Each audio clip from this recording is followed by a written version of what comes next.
राजकीय inter college Bankot कक्षा 12 राजनीति विज्ञान के ऑनलाइन शिक्षण में पुनः एक बार सभी छात्रों का स्वागत है।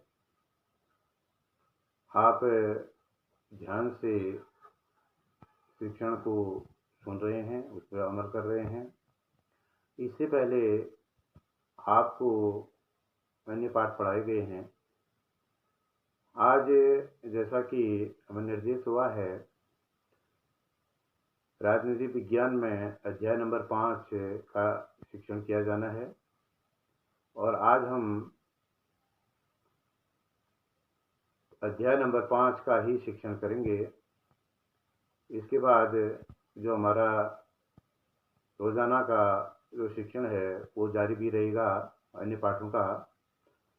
आज हम पढ़ेंगे स्वतंत्र भारत में राजनीति का अध्याय नंबर 5, जिसका शीर्षक है कांग्रेस प्रणाली, चुनौतियां और पुनर्स्थापन। देखिए, आपको मैं इस पाठ का जो शीर्षक है उसको समझाता हूँ। इससे पहले हमने कांग्रेस के बारे में बहुत कुछ पढ़ा।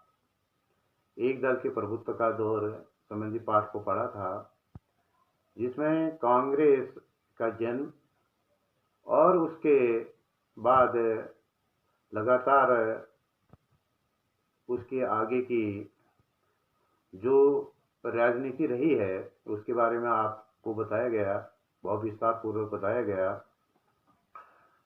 तो कांग्रेस देश में एक ऐसा दल बन करके उभरा कि वो लगातार देश में शासन करती रही। लेकिन आगे के वर्षों में कांग्रेस के सामने विभिन्न चुनौतियां आई और फिर से इन चुनौतियों का सामना करके कांग्रेस ने फिर से अपने को स्थापित किया। इस पाठ के अंतर्गत हम उन्हीं चुनौतियों और कांग्रेस कैसे इससे उभर करके एक सशक्त पार्टी के रूप में आगे बढ़ी, इस पाठ के अंतर्गत उनको समझेंगे। आशा है बड़े ध्यान से इसको सुनिए आप। देखिए, पाठ के जैसे कि मैं महत्वपूर्ण बिंदु आपको बता रहा हूं, जो पाठ से संबंधित हैं उनको क्लियर कर देना चाहता हूं, क्योंकि आप अगर इनको ध्यान से सुनेंगे, देखेंगे, इसको समझेंगे तो आपको पाठ को पढ़ने में बड़ी मदद मिलेगी। तो कांग्रेस को 1960 के दशक में पहली बार चुनौती प्राप्त हुई। तो मैं बिंदुवार आपको इसको समझाता हूं। सन 1960 के दशक में कांग्रेस को चुनौती मिलनी प्रारंभ हो गई थी। जहां इससे पहले मैंने कांग्रेस की यात्रा के संबंध में आपको बताया, सन 1952 में जब हमारे देश में आम चुनाव हुआ, कांग्रेस एक राजनीतिक दल के रूप में चुनाव में उसने भाग लिया और विजयी हुई, सरकार बनाई और लगातार सरकार में रही। लेकिन 1960 के दशक में उसको कुछ चुनौतियों का सामना करना पड़ा और इस पाठ के अंतर्गत हम उनको समझेंगे। कांग्रेस को अपना राजनीतिक वर्चस्व या प्रभुत्व बनाए रखने में निम्नलिखित कारणों से कठिनाई आ रही थी। पूर्व की अपेक्षा विपक्ष कम विभाजित था। देखिए, इससे पूर्व हमने जो पढ़ा, देखा, आपको समझाया मैंने, तो जो विपक्ष था, जो विरोधी पार्टी थी, वो उतने संगठित नहीं थी। इसलिए एक कारण यह रहा कि कांग्रेस का लगातार भारतीय राजनीति में वर्चस्व स्थापित रहा। दूसरा, कांग्रेस अपनी अंतर्कलह से परेशान थी। इसका मतलब यह हुआ कि कांग्रेस जो है आपसी गुटबाजी, कांग्रेस पार्टी के अंदर ही ऐसी गुटबाजी बनी जिससे कि अंतर्कलह रहा, इससे भी कमजोर कांग्रेस हुई। राजनीतिक उत्तराधिकार की चुनौती मई 1964 में जवाहरलाल नेहरू की मृत्यु की पश्चात उत्पन्न हुई। देखिए, सन 1952 से लेकर के 1964 तक देश में पंडित जवाहरलाल नेहरू प्रधानमंत्री रहे और 1964 में पंडित जवाहरलाल नेहरू की मृत्यु हो गई और एक बार जो है राजनीतिक उत्तराधिकारी का संकट पैदा हुआ। लाल बहादुर शास्त्री के प्रधानमंत्री बनने के साथ ही हल कर लिया गया। राजनीतिक उत्तराधिकार की चुनौती मई 1964 में पंडित जवाहरलाल नेहरू की मृत्यु के पश्चात उत्पन्न हुई। जैसा कि मैंने आपको इससे पहले बताया कि पंडित जवाहरलाल नेहरू 1952 से लगातार देश के प्रधानमंत्री के पद पर रहे और 1964 में पंडित जवाहरलाल नेहरू की मृत्यु हो गई। इसके बाद उनके उत्तराधिकारी की समस्या उत्पन्न हो गई और लाल बहादुर शास्त्री देश के द्वितीय प्रधानमंत्री बने। इसके साथ ही उत्तराधिकारी की समस्या भी समाप्त होगी। 10 जनवरी 1966 को ताशकंद में लाल बहादुर शास्त्री जी का निधन हो गया, क्योंकि जब भारत पाक युद्ध हुआ था 1965 में, उसके बाद एक समझौता हुआ था ताशकंद में। वहाँ समझौते पर हस्ताक्षर करने के लिए लाल बहादुर शास्त्री ताशकंद पाकिस्तान गए थे और वही उनकी मृत्यु हो गई। एक बार पुनः उत्तराधिकार की समस्या उत्पन्न होगी और इस प्रकार से श्रीमती इंदिरा गांधी को देश की प्रथम महिला प्रधानमंत्री बनने का सौभाग्य प्राप्त हुआ। देखिए, जैसे ही लाल बहादुर शास्त्री की मृत्यु हुई, उसके बाद श्रीमती इंदिरा गांधी तृतीय प्रधानमंत्री बनी और वो पंडित जवाहरलाल नेहरू जी की पुत्री थी।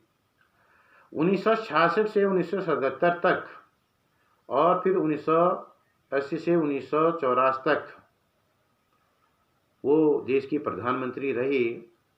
अक्टूबर 1984 को उनके अंगरक्षक ने ही उनकी हत्या कर दी। देखिए, 1966 से लेकर के 1977 तक पहला कार्यकाल श्रीमती इंदिरा गांधी का रहा और द्वितीय कार्यकाल उनका रहा 1980 से 1984 और 1984 में उनके अंगरक्षक ने ही उनकी हत्या कर दी। देश का चतुर्थ आम चुनाव 1967 में संपन्न हुआ। इसमें कांग्रेस की लोकप्रियता घटी। देखिए, जहां कांग्रेस 1952 से एक बहुत मजबूती के तौर पर चुनाव जीतती आई और एक बहुत बड़े अंतर से चुनाव जीत रही थी, बहुमत से चुनाव जीत रही थी, लेकिन 1967 का जो चुनाव हुआ उसमें कांग्रेस की लोकप्रियता कम होगी। अगला बिंदु है 1967 में राजनीतिक दल बदल और आयाराम गयाराम की राजनीति प्रारंभ हो गई। देखिए, सन 1967 का जो चुनाव हुआ भारतीय राजनीति में विकृति आ गई, जिसको हम दल बदल कहते हैं। दल बदल का मतलब होता है जब कोई प्रतिनिधि किसी दल से चुन के आता है तो वो अपना दल बदल करके दूसरे दल में शामिल हो जाता है, तो उसको हम दल बदल कहते हैं। इसके अलावा दल बदल के बहुत सारे स्थितियां हैं, उसको अभी जानेंगे हम। ये दल बदल के कारण से ही एक लोकप्रिय स्लोगन उस समय हुआ, स्लोगन प्रचारित हुआ जिसका नाम था आयाराम और गयाराम। तो इसके अलावा जो दल बदल था उससे भारतीय राजनीति को एक बहुत गहरा धक्का लगा। कांग्रेस में सिंडिकेट और इंडिकेट नामक दो गुट बने। सिंडिकेट जो कांग्रेस के पुराने नेता थे, जो संगठन के नेता थे, उनके गुट को सिंडिकेट कहा गया। और इसके अलावा श्रीमती इंदिरा गांधी वाले जो गुट था उसको इंडिकेट कहा गया। इस प्रकार से कांग्रेस के अंदर इन दो गुटों का अस्तित्व सामने आया। 1971 में हुए आम चुनाव में इंदिरा गांधी को भारी सफलता प्राप्त हुई, उसे ही वास्तविक कांग्रेस कहा गया। देखिए 1967 के चुनाव में जो कांग्रेस